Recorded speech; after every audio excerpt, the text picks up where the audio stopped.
galera, vamos começar aqui mais um vídeo. Hoje vamos falar sobre grandezas, certo? Grandezas proporcionais. Nesse primeiro vídeo eu vou estar falando sobre grandezas diretamente proporcionais. Porque primeiramente, o que é grandeza?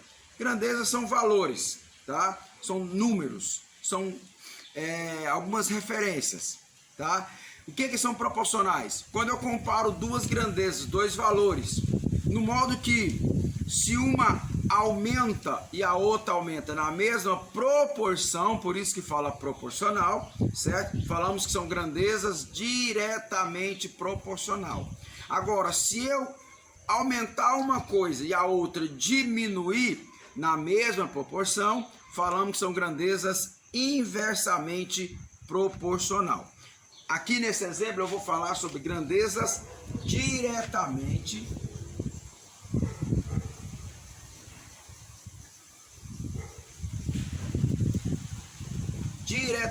proporcional. Como que é isso? Imagina, por exemplo, que a sua mãe pega uma receita na internet para fazer um bolo, né? E lá na receita fala assim que ela gasta um pacote de farinha de trigo e alguns ingredientes, e entre esses demais ingredientes ela usa 3 ovos. Agora imagina que a sua família é grande e a sua mãe vai fazer não só com um pacote de farinha de trigo, mas vamos supor com 3 kg de farinha de trigo. Quantos ovos ela vai usar? 1, 2, 3? Quantos? Aí é onde entra as grandezas. Eu estou falando do trigo como uma grandeza, estou falando do ovo como outra grandeza. Se na receita original, um pacote de farinha de trigo, eu vou gastar 3 ovos, no momento que a sua mãe triplicar a quantidade de trigo, obviamente ela vai ter que triplicar também a quantidade de ovos, mantendo assim uma proporção, e de modo que o bolo vai sair igualzinho saiu na receita, só que numa escala maior, certo? Isso é proporção. De modo que uma grandeza aumenta, se for diretamente, a outra vai aumentar na mesma proporção, certinho? Vejamos um exemplo aqui. Para percorrer 300 quilômetros, um carro gastou 30 litros de combustível. Nesse percurso de 300 quilômetros, o carro gastou 30 litros de combustível. Olha o ponto aqui, presta atenção nesse ponto, que isso aqui é muito importante na hora de você analisar o problema. Nas mesmas condições, quantos litros gastará para percorrer 1.200 quilômetros? Vamos fazer uma análise aqui. Para percorrer 30 quilômetros, ele gastou 30 litros. Se ele vai percorrer muito mais quilômetros, vai percorrer 1.200, ele vai gastar mais ou menos gasolina, ou álcool, que seja, mais combustível ou menos combustível. Obviamente, uma análise assim, mental já dá para perceber que ele vai gastar bem mais. Então, se eu aumento a quantidade de quilômetros e se a quantidade de combustível também vai aumentar, então ambos estão aumentando, eu falo que são grandezas diretamente proporcional. Como que é feito isso? Bom, tem duas maneiras. Tem a maneira tradicional de fazer, né? E eu vou ensinar também para vocês hoje um macetinho legal como fazer. Vamos lá. Primeiramente, observe que eu tenho que analisar esse ponto. Para que esse ponto? Porque até no ponto eu tenho uma informação. E é dessa informação que eu vou fazer a análise. Ó, para percorrer 300 quilômetros, um carro gastou 30 litros de combustível. Isso é uma informação. Então, vamos lá. Eu vou colocar assim aqui embaixo, já montando a resposta. Ó. A quilometragem, 300 km.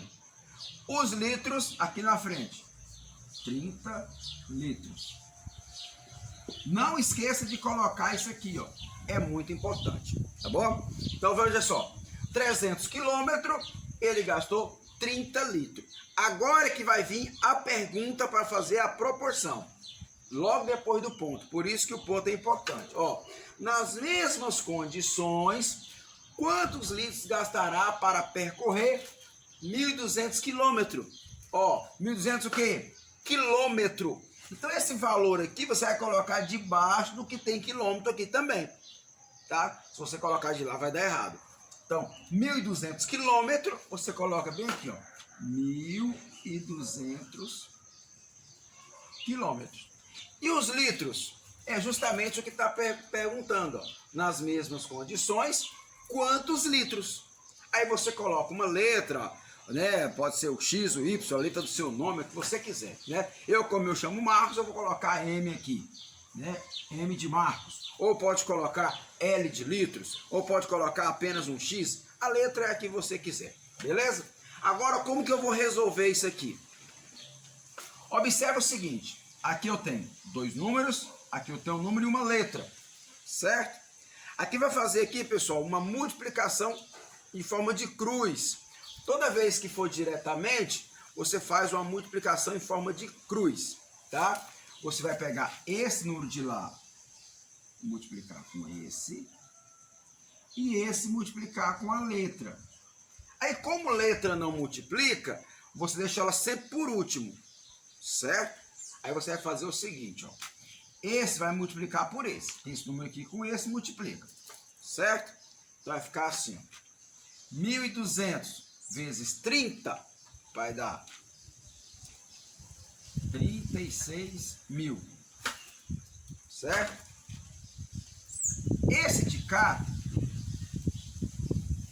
esse daqui, não tem como multiplicar. Como vamos multiplicar o número com letra, certo? Então você vai colocar só assim, ó, 300, que é o de cá, e permanecer o M aqui.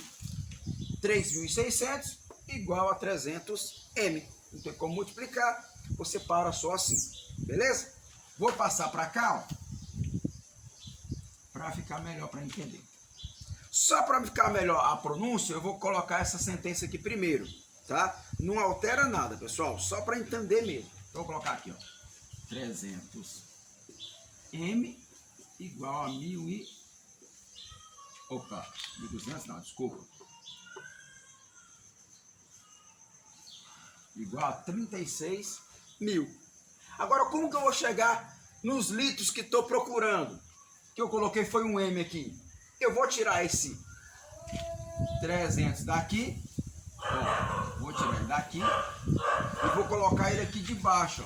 Ele vai ficar dividindo, para o M ficar sozinho, para ser justamente o litro que eu estou procurando.